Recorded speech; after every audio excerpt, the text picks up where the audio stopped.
In this video, I'll show you how to create a desktop shortcut on your Mac.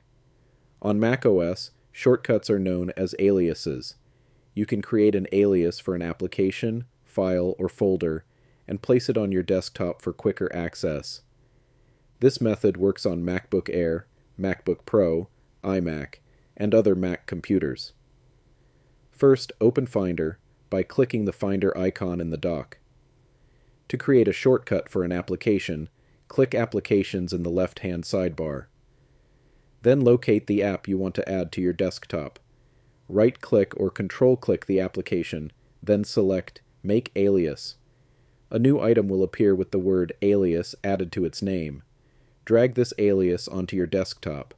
You can rename it afterward without affecting the original application. To create a shortcut for a folder, locate the folder in Finder, right-click it, and select Make Alias.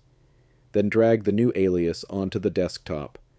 When you double-click the shortcut, it will immediately open the original application or folder. You can safely delete the alias later without deleting the original item. And that's how you can create desktop shortcuts for applications and folders on your Mac.